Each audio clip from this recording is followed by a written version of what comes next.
by the Montana Television Network. Montana This Morning continues on Montana's News Leader.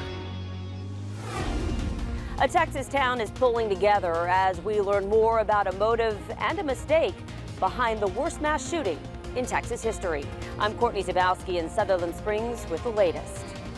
And are you frustrated by the icy, bumpy roads lately? Coming up, a Bozeman city streets official explains how some motorists aren't helping when it comes to keeping the roads clear. Yes.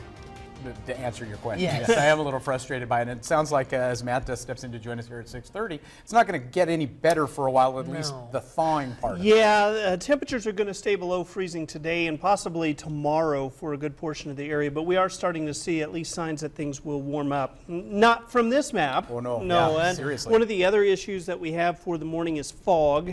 Certainly seeing some fog across a good portion of the area this morning, so leave some extra drive time as you're traveling. Don't follow so close, turn on your lights, all those usual things that you kind of take for granted. Take it slow. Yeah, take it slow. Temperatures will warm up as we head later in the week.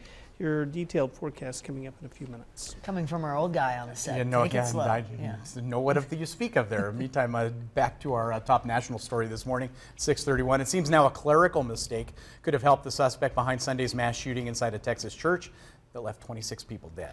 Now, police also believe that they are closer to understanding why the gunman opened fire. Meantime, the neighbor who chased down and shot the gunman is speaking out. Courtney Zabowski is in Sutherland Springs, Texas, with our latest. Residents in and around Sutherland Springs, Texas, held a vigil overnight in memory of those killed during Sunday's massacre inside a church.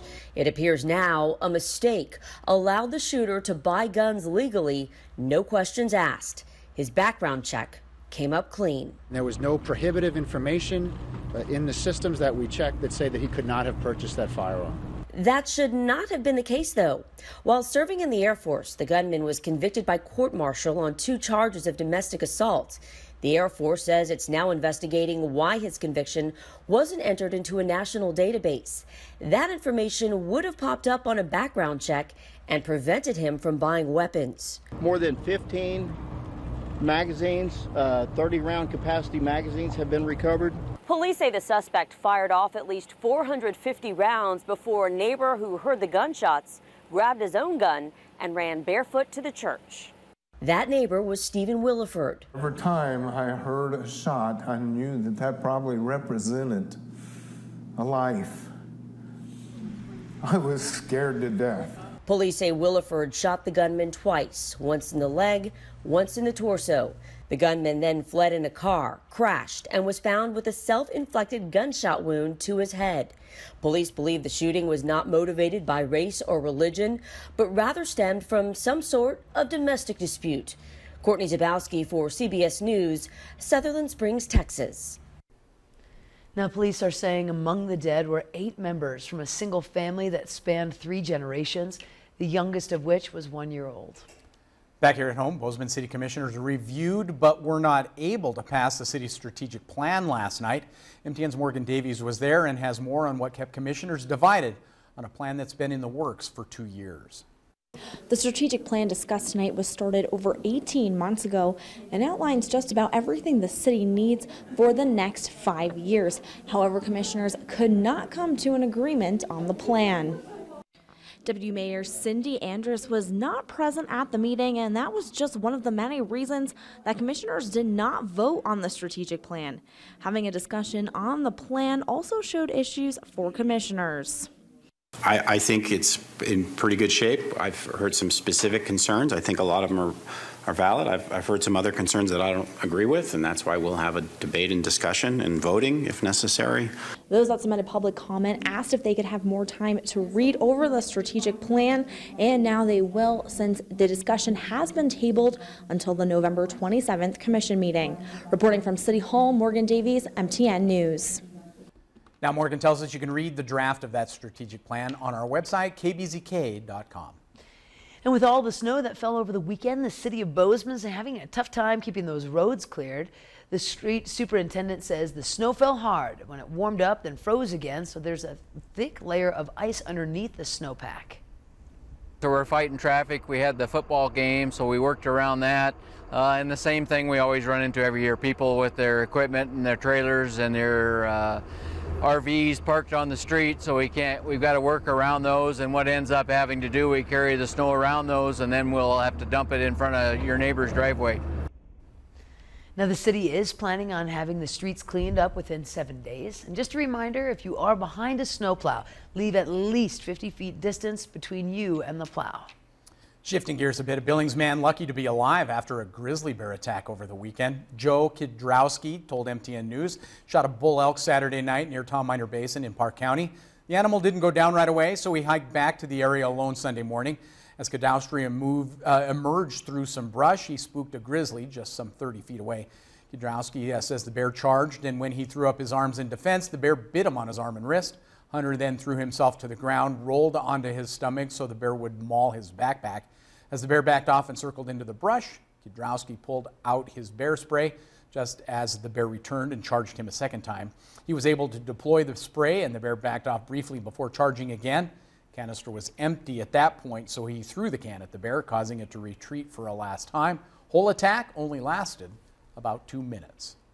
The bear came around the bush, and the next thing I know is I can see him open his mouth, and the picture I'll never forget is this canine about an inch long or so coming towards me. If a bear has claimed your elk or deer, that's the bear's elk or deer, and in that case we just leave it alone. We don't ever haze a bear off.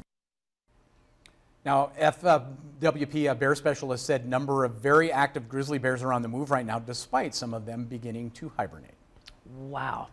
At a press conference yesterday, police summed up what happened at a Billings standoff, and that left one man dead. A total of 58 officers were on the scene throughout the early morning hours on Saturday, including police, the SWAT team, and a bomb squad. It all started at Walmart, where employees say Frank Half was kicked out for trying to steal firearms. Employees alerted police just after 2 a.m. And minutes later, Half crashed his vehicle into the front entrance of Big Bear Sports Center.